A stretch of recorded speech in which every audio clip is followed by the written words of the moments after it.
Uncle, if you'll please give me your full name and your date of birth.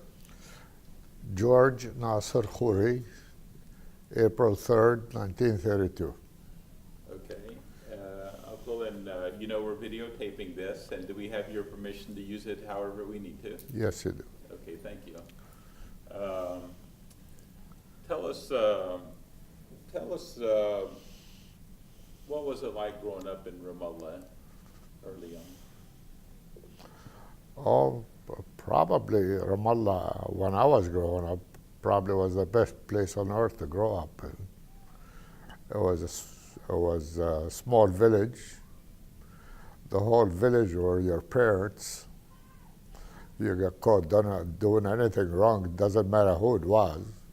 They grabbed you by the ear, took you to your parents, told them I saw him doing so and so. And I mean, the whole village watched after every child, and it was a great time.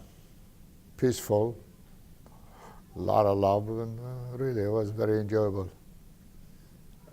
Growing up with your friends and family, would you all go run all around town? Where would you play? Were there woods close by? Tell us a little bit about, as a kid there, what you...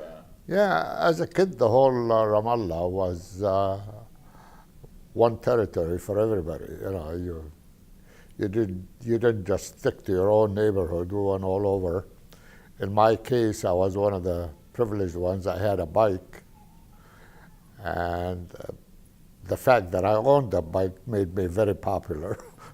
So we traveled all over, and like I said, it was a very peaceful area, and I had a wonderful boyhood growing up. I still look back with very fond memories on it, yes. Where did you live? I lived in a very nice house in the sort of northwest of Ramallah there. What was the name of the neighborhood? Probably 2-3 blocks from the main Manara area. And I grew up in a house that was surrounded with quite a bit of land. And we had every fruit tree you could imagine around the house. As well as my mother grew vegetables all summer long. We had everything: plums, apples, grapes, figs, and everything, all summer long. It was very enjoyable. I grew up in a 4-room house, which is probably at that time was bigger than the average house. And we were I'm the youngest of 4 brothers. Actually, my family, before I was born, in 1920, I think, came to the United States. They stayed in the United States from 1920 to 1930, went back and bought that house. Then a couple of years later, I came along, and I grew up in that house. Your mother and father both came to the States? My mother and father and a brother at that time, they had one son, came to the States in 1920. In 1930, they went back. Where did they live during the time they were here? In Brooklyn. In Brooklyn. Yes. What did your dad do here? Well, he was a peddler. At some point, he was in partnership with Isa al-Batih. They started the Ramallah Trading Company. But then in 1930, my father sold his share to Isa al-Batih and took his family, decided to go back to Ramallah. And went back to Ramallah. All of us grew in Ramallah, but my father stayed there a short time, then he came back. And he kept going back and forth every couple of years. Yes. I came here in 1949. I was 16 years old, and I went and finished high school here. Now, did you, living in Ramallah when you were, what do you remember about your grandparents?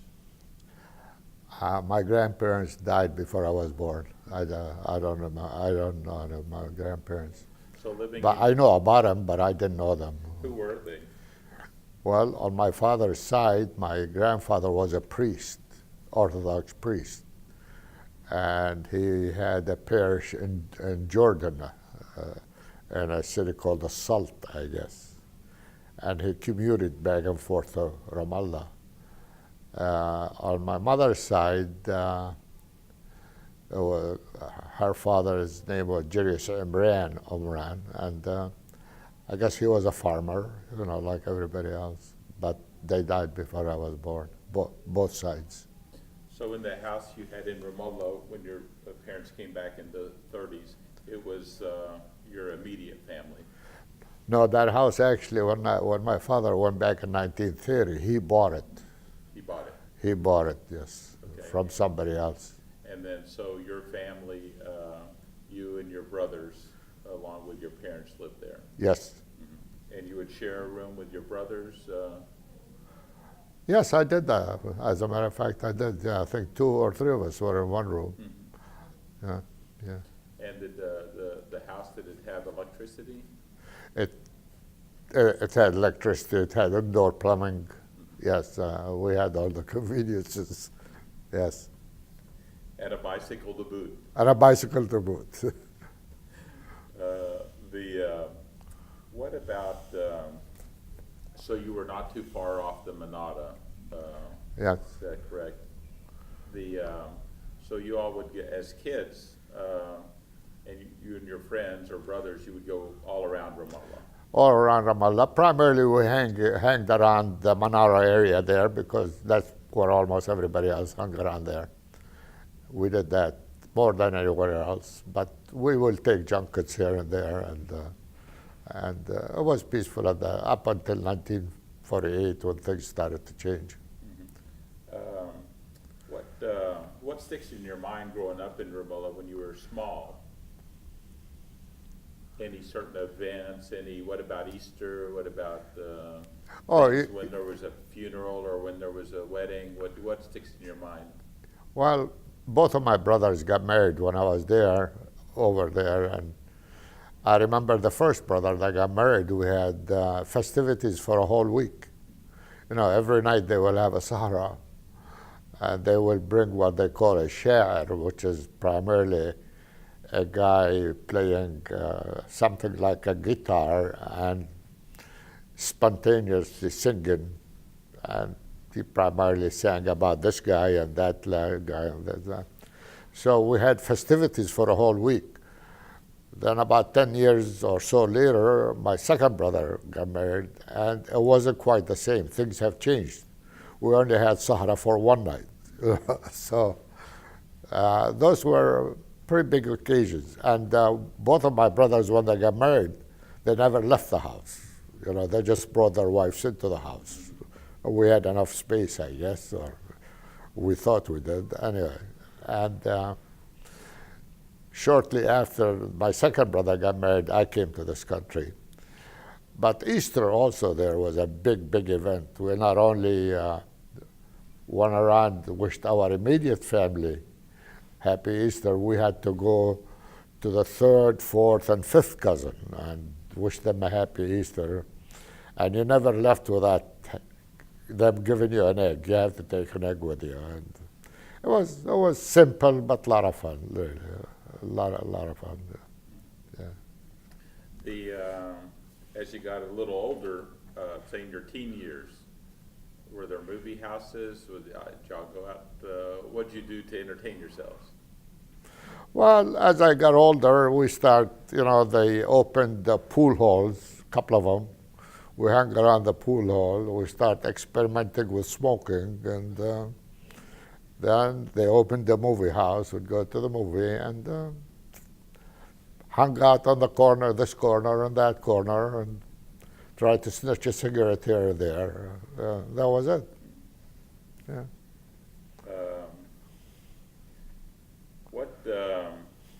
Say as far as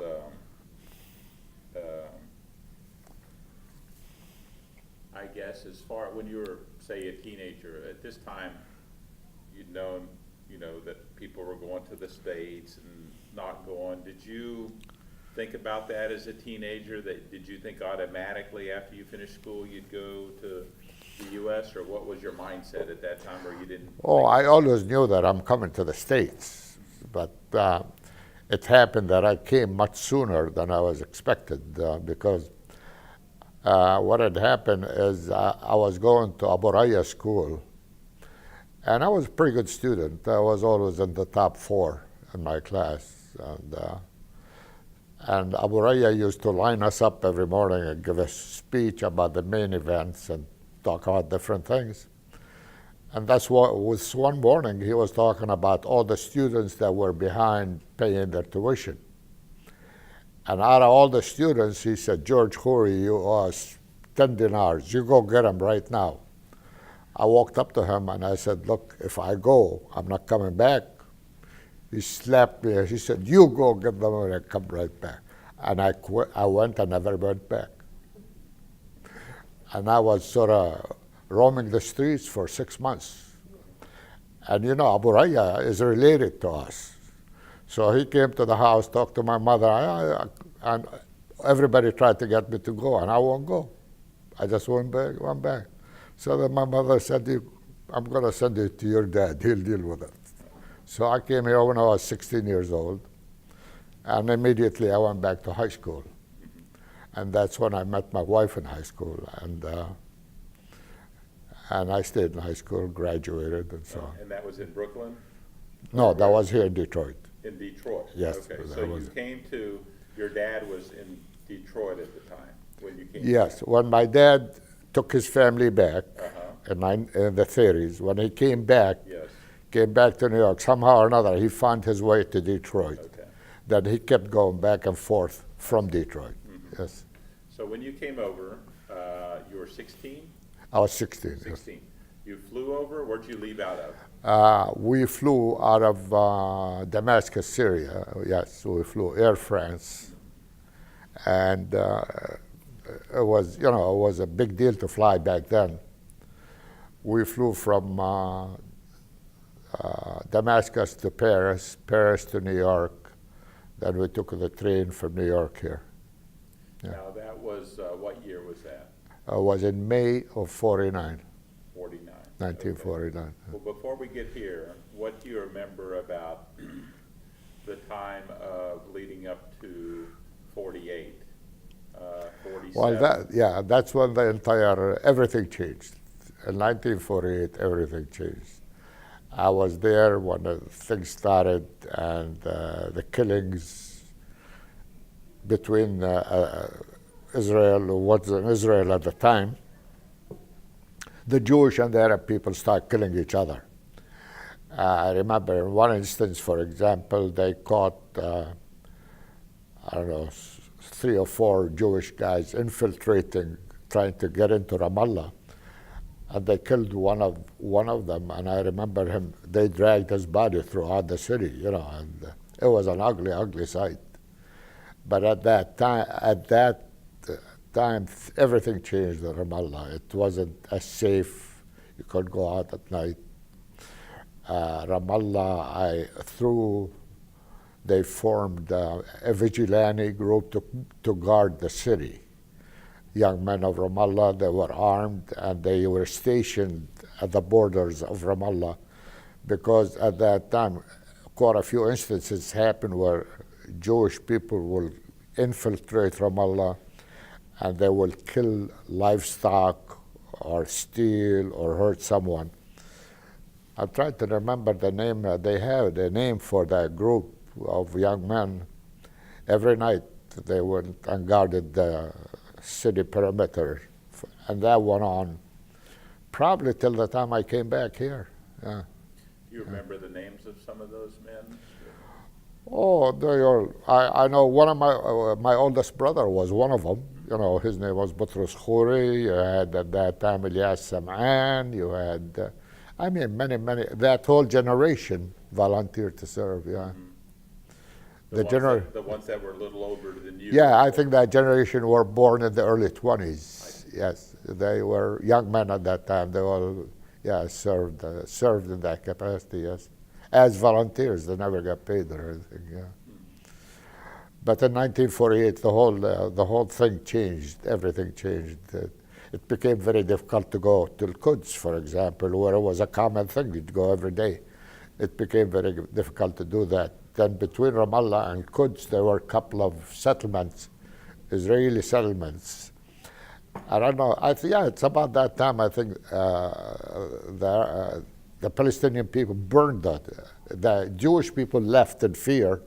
Then the Palestinian people went in and burned the whole two settlements. They burned, and that made things worse. And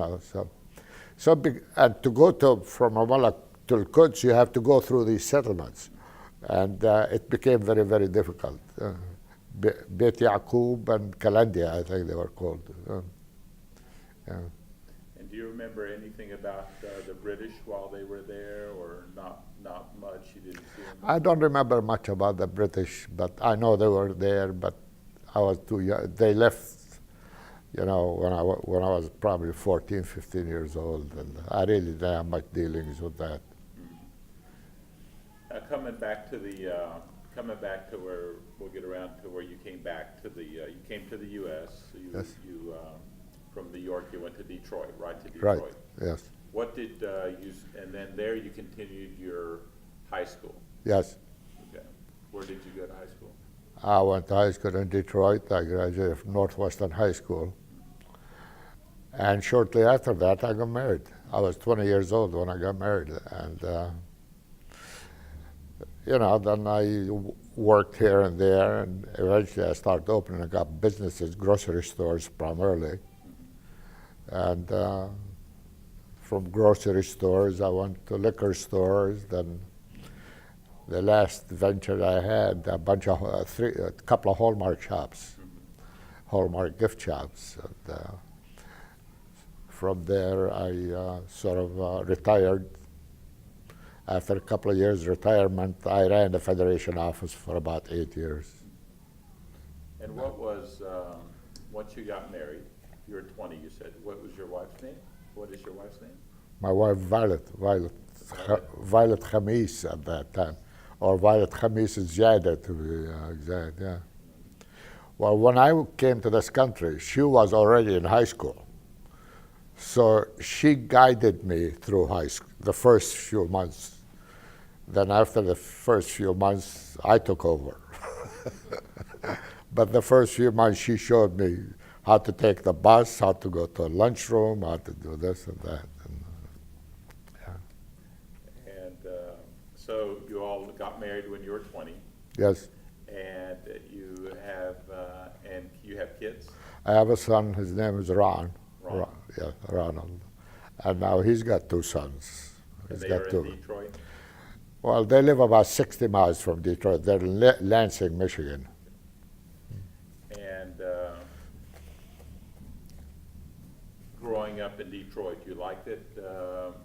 You had family and friends here. What did you think about, and what were your relations between Detroit, Ramallah? Yeah, well, I had a large extended family in Detroit, but then at a very young age, I was encouraged to participate in the Ramallah Club, and for somehow or another, I got hooked on it. I got involved in the Ramallah Club. I became president of the club. From there, I got involved in the federation and became president of the federation. I continued to work with and for the federation for many, many years. When I was federation president, a lot of pressure was put on me to open communication with the PLO. And at that time, the PLO, just saying the word, was dangerous. But I convinced enough people. I took a delegation of 5, and we went and spent a week with the PLO in southern Lebanon. It was a very interesting trip and a very dangerous trip. So we almost got killed 2 or 3 different occasions, But we enjoyed it, and from that year, someone from the Federation went back and visited the PLO and or Ramallah. That started that thing. And we started that in 1979. Yeah. 79. I think your father was part of that group who went to, yeah. Not I think, I know he was. He was. Yeah, yeah. It was me, your father, Eddie Ajloni, Shawki Ghannam, Ziada Shamiya, Aziz George, Salam Zunaid. I think there were 5 of us. And during that time, you went and spent time with the PLO into the camps and things like that? We spent time actually in the field with the way they operated, the PLO operated at that time is they had cells all over southern Lebanon. In this cell you might have 50, this next cell might have 20 or 10. And most of these cells were all either in caves or under large spread of orange groves. So we went and visited those cells, and it was very, very important for us to do that because it made them feel very, very good to have people come all the way from America to visit with them and sit down and have lunch with them. It meant it gave them a very big moral boost. Then after we've done that for 3-4 times, then we started visiting institutions, PLO institutions in and around Beirut and South Lebanon there. And everything was pretty peaceful at that time, really. It wasn't too bad. And the PLO at that time had a lot of influence. We did have a private meeting with Yasser Arafat. To give you an idea about their security, we didn't know that we were going till half an hour before we go, and it was at 1 o'clock in the morning. And on the way there, we had to make 2 stops and change cars because they don't want anybody to know where he was. You know. But it was very, very interesting meeting, and we hugged and kissed and talked. Morale was very, very high at that time. But I think they were also very cocky. We missed a lot of opportunities back then. I think at that time Israel was willing to meet with us, and we set the terms. Of course, now it's different, and I feel bad about that. Yeah. What do you think the future holds as far as Palestine and? Well, you always hope. You always hope. But personally, I'm very discouraged because I see that every day Israel takes whatever piece of land they want. They do anything they want. And it's very disturbing to me to hear that the president of the Palestinian people, Mahmoud Abbas, if he wants to go to Egypt, he got to get a permission from Netanyahu. That bothers me, you know. He's supposedly the president of a people. He shouldn't have to ask Netanyahu for permission to go to Egypt, but that's the way it is. And to me, that's very discouraging, very discouraging. And I think the longer it goes, we as Palestinian people, the less we're going to end up with. Yeah. What about when was the last time you went back to Ramallah? I went back and forth probably 6 or 7 times. I think the last time I was there probably in the 90s, 92, 3, something like that. You still have relatives there? I have 2nd, 3rd cousins. That's it. Yeah. And between the time you left and then the time you went back in the 90s, what kind of change was there in Ramallah? Oh, dramatic. Really dramatic. In one way, it's great to see the town grow so much. Another way, it's very sad because that spirit of village, you know, is not there anymore. You know, a guy like me, I remember when you couldn't walk a block without seeing someone that you know, and he knows you and knows your mother and father. Now you can walk for 5 blocks and don't know anybody. And to me, that's sad. But that's all the nature of things. I guess that's the way things are growing. Yeah. The last time I went to Ramallah, there were a lot of high-rise buildings under construction, a lot of cement and gravel anywhere you went. And it didn't look as good to me as it did in the earlier days. But that's the way it is, I guess.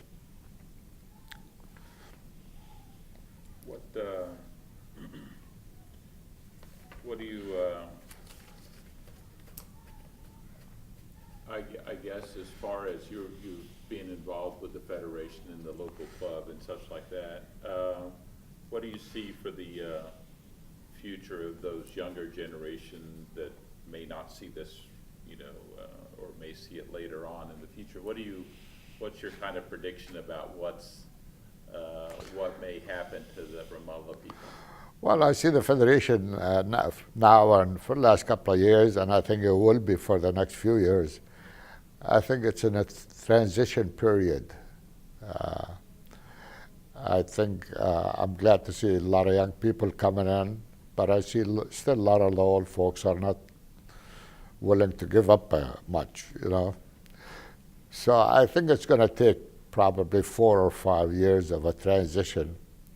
Of course, nobody can tell you the future. All I can do is hope. And I see a lot of talent, a lot of young talented young men and women, and you hope those talented people come and take over and run it. That's all you can do is hope. Yeah. If someone was watching this in 100 years and they know nothing about Ramallah, what would you tell them about Ramallah? Well, I will tell them that Ramallah is a small village 10 miles west of Jerusalem. At one time, it was primarily an agricultural village. At that time, everyone in that village knew each other. They intermarried from each other. They lived pretty much together. But like every village in the world, it kept growing and growing, and now it's a big city. And it's good to see the growth. It's good to see the improvement. But there's also a part that's you hate to see going, and that's the old spirit that was in Ramallah, where everyone watched after everyone else. But that spirit is not there anymore. Yeah. What else would you like to add? Well, I don't know. Would like to. I've been here all, like I said, most of my life. I still feel that Ramallah is still in me. It's in my blood. I wouldn't hesitate to go back anytime, but I'll go back as a visitor, as a tourist. Ramallah soil always draws you back. If you were born and raised in Ramallah, you'll never get rid of that. It'll stay with you till the day you die. Yeah. Okay. Thank you. I think we got it. Thank you.